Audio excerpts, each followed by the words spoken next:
The Hebrew language might be appropriately called the Israelites dialect of Canaanites, a branch of the Semitic languages. This is the definition according to the Jewish Encyclopedia regarding the Hebrew language. They call it the dialect of Canaan. That's very interesting. In his book, The Hebrew Heritage of Black Africa, Stephen Jacobs says the following. Dr. Ellen H. Goodbay, professor of the Bible at Duke University, says there is no such thing as a Semitic race. We use the term Semitic to describe a type of language and a sort of culture which we can trace using that type of language. Alfred Louis Kruber, professor of anthropology at the University of California, notes that some scholars find similarities between the Sumerian of early Babylonia and modern African languages. Modern African languages. Now, these African languages are the Bantu dialects for sure, as the Bantu are the majority in sub-Saharan Africa and Africa itself.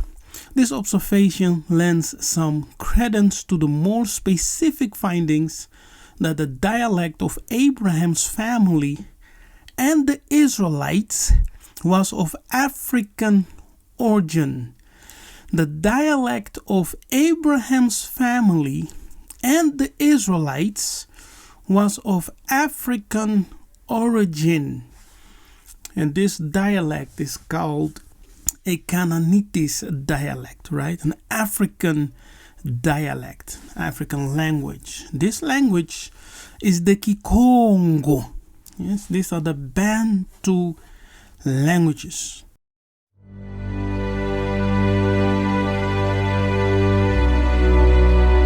Salama Bena Zulu, Bena Kongo.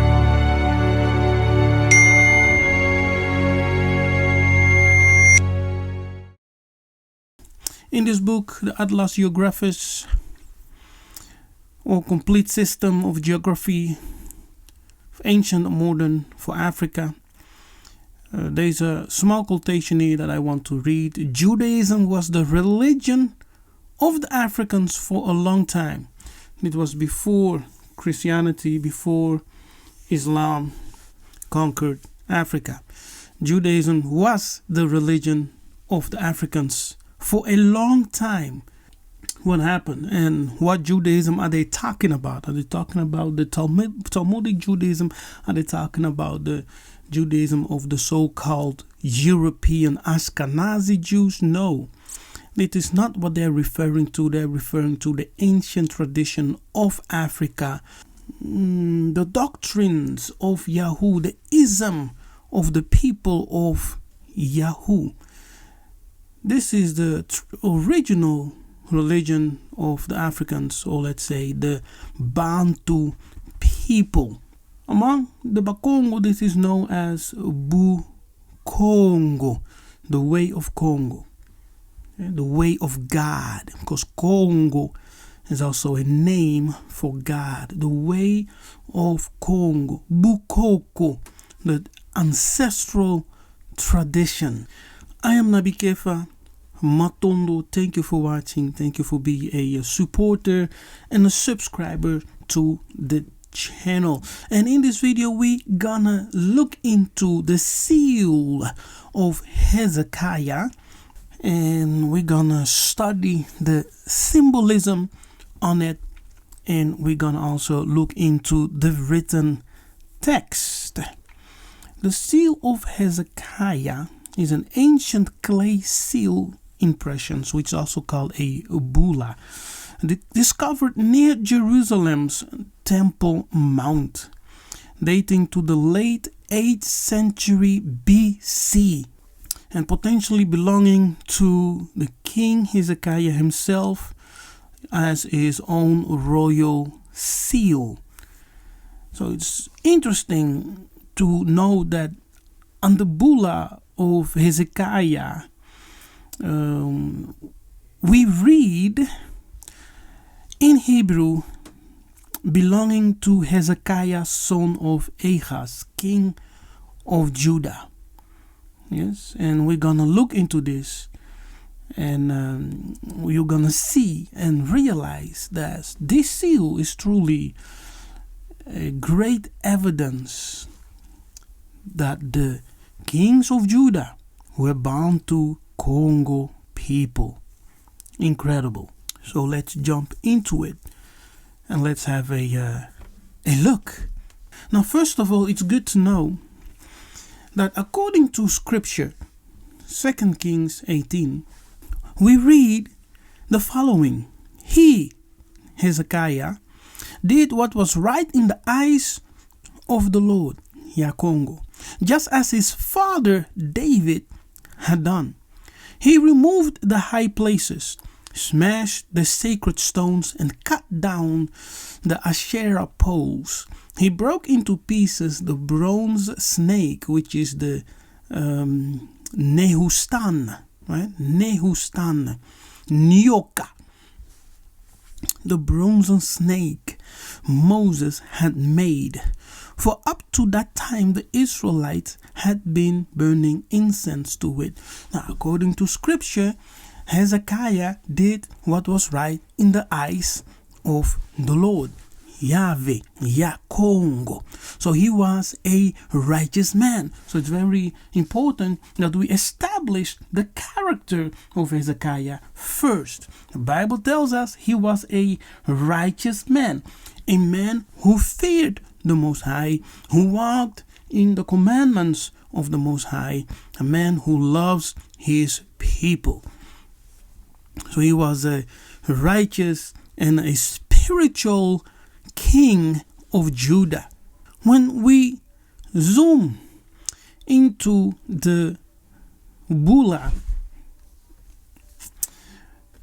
right here on the right side, we see several symbols. We see the Ankh symbol at the right here, the Ankh symbol.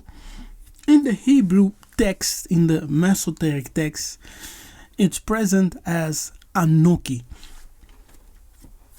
And according to rabbinic tradition, Anoki is one of the names by which Yahweh was worshipped. And Anoki is none other than the Kemetic Ankh or Anko, or also pronounced as Ango. Yes, Ango, which gives us Angola. Ango, which gives us many words in the Bantu, which is connected with royalty, priestlyhood, divinity, etc. Ango, or in Hebrew, Anoki, which is the Ankh. We also observe the solar disk with wings. Right in the center, we see the solar disk and the wings. Now, what we observe here are Kemetic iconography. So, what are these Kemetic symbols doing on the seal of the righteous king of Judah, a spiritual righteous man? The solar disk, what we see here, is a Kemetic iconography representing Ra, Aton, Amun, and the Ankh, as we see there, the symbol of the Nile Valley kings. The Son of Righteousness arise with healing in his wing. That's what we read in Malachi 4 verse 2. And we see the symbolism, the imagery of the sun and its wings right here. The sun and its wings, as described in Malachi 4 verse 2. The Son of Righteousness shall arise with healing in his wings. It's a depiction of the solar disk, the winged solar disc. And when we read the Hebrew scripture on this bulla, from right to left, reading direction, we will have Hezekiah, son of Ahaz, king of Yehuda, or Judah. Now, notice that the name is starting with a Lamech, which is the L, Lamech. And this will give us the Masoteric reading of Le Hezekiah Achaz Melech Yehuda. Yeah? The consonant chet is pronounced as KH. So we will say Akaz. In Hebrew they will pronounce it Echaz, Echaz, Echaz, but we say Akaz. Once again, reading from right to left, the text on this clay bulla of Hezekiah, the king of Judah, read Hezekiah, son of Achaz, Akaz, king of Yehuda. Amazing. In the Kikongo, the recipient of a thing, the possession, the complement of the noun can be introduced by the phenome K or L. In addition to the phenome A, example, Kwa or Kwebena, which means to you, Muan Mem Nzambi, which is the angel of God, To Lenku, which means the offspring of. The consonant L or Lamech is sometimes vocalized as I or E, so we will have Li or Le. Now let's compare this with the text of the royal seal, the bulla of Hezekiah. In Kikongo we have Li Nzambi, which means of Nzambi. We also have Le Nku, which means of Nku. And the seal of Hezekiah reads Le Hezekiah, which means of Hezekiah. The consonant chet, which has the KH sound, can be read as K, right? K. In Hebrew it can be pronounced as Ch. But in Kikongo we will pronounce it as a K. Thus snake will become nyoka in Kikongo, which is nagas, but we should pronounce it as nakas. A circle or disc is called Kongo, Kongo in Kikongo, and Kog, circle disc in the Masoteric Hebrew, in the Strongs. Kog is nothing less than the Masoteric reading of the name Kongo. The consonant of Hezekiah is comprised of KZK plus the divine name Yah. The Masoteric root KZK, which gives us Kazak, means to be strong, to grow strong, prevail, to fortify, etc. The name means Yah strengthens, or Yah has strengthened. There is a verbal root in Kikongo that describes a force demanding action. Kaza, to bite with full teeth, to pull out with the teeth. In this root we find the chromatic Ka. This is the life force. Many Kikongo verbs describing an action that requires strength, energy, are built with this phenome Ka. And few examples are Dumu Ka, which means to jump. Fumbu Ka, which means to wake up. Ngangu Ka, or nanguka, to rise, to give you a few examples. In biblical Hebrew, the life force is also called ka, as we have seen. Yes, it's the same as the Kamitic Bantu. The Hebrew is in actuality ancient Paleo-Hebrew, Kikongo language, a Canaanite dialect, right? According to the dictionary, what we have seen in the beginning of this video. So in biblical Hebrew, the life force is also called Ka. In 2 Samuel 12 verse 5, we read, as the Lord liveth. Now, the Lord in capital letters is Yud He Vav He. As the Lord liveth gives us Yahweh Ka. Yeah? Yahweh Ka or Yahu Ka or Yakongo Ka. Amazing, eh? That's the Kikongo. As you can see on the right, from the letter Bible, we can see the Lord, which is transliterated here as Yefa or Jehovah, and liveth, which is the Hebrew High. They pronounce it as Chai. Chai. The Chet, it's written using two consonants, right? The Chet and the Yud. The Chet can have the KH sound. Thus, Chai can be pronounced Kai or Ka.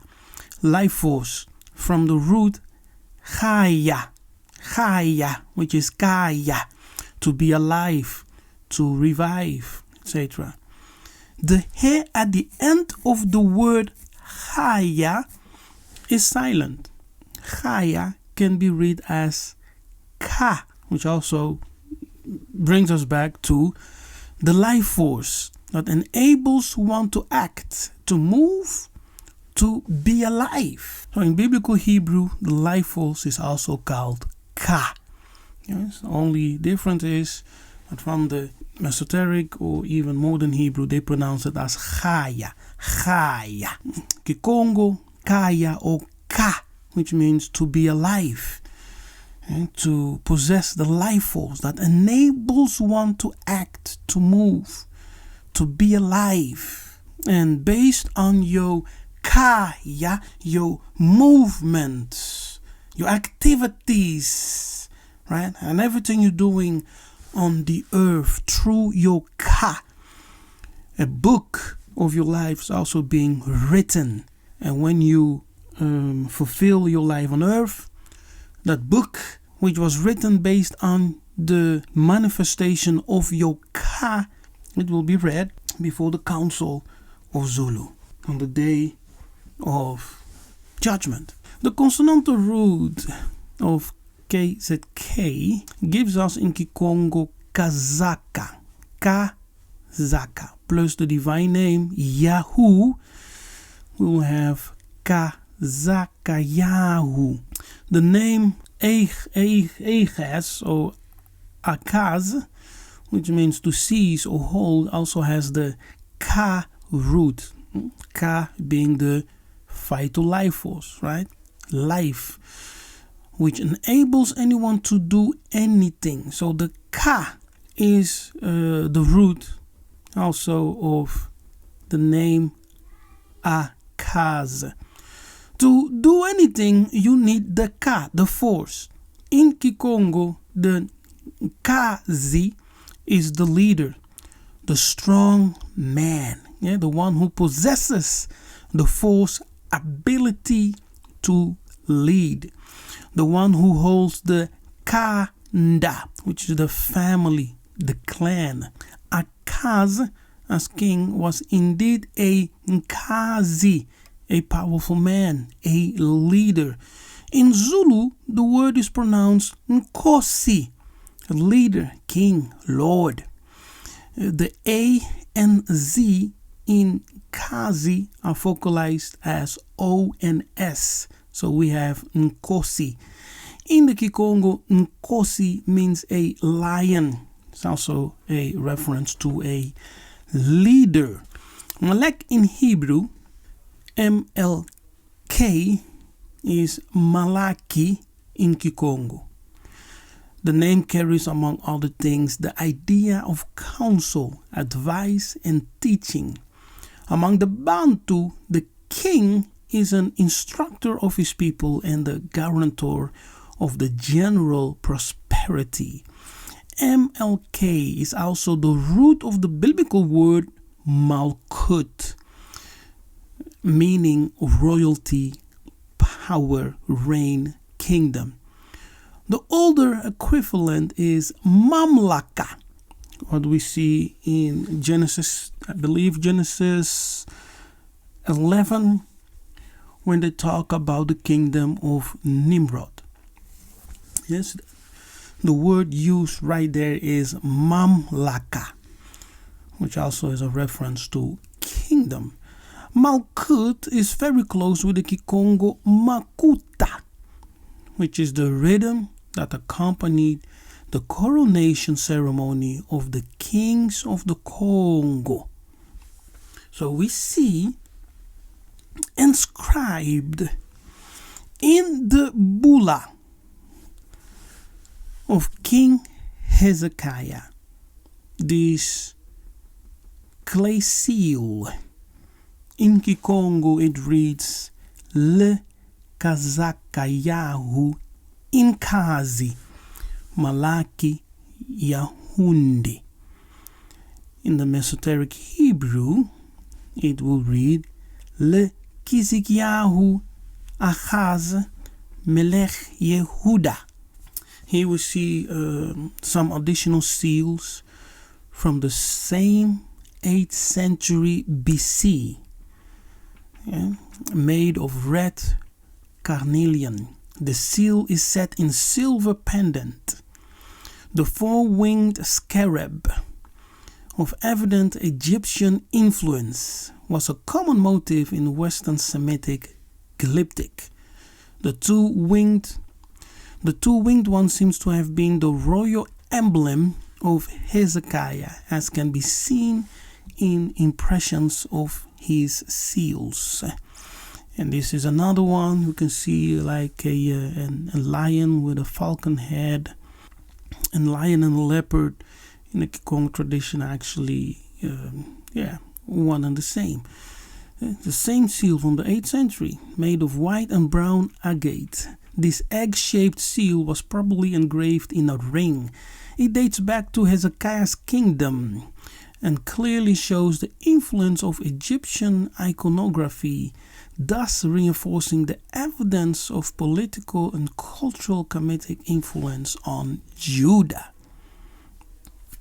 The seals of Hezekiah, a righteous king of Judah, reveals that there was a close cultural, political, and spiritual connection with the Kemetic kingdom.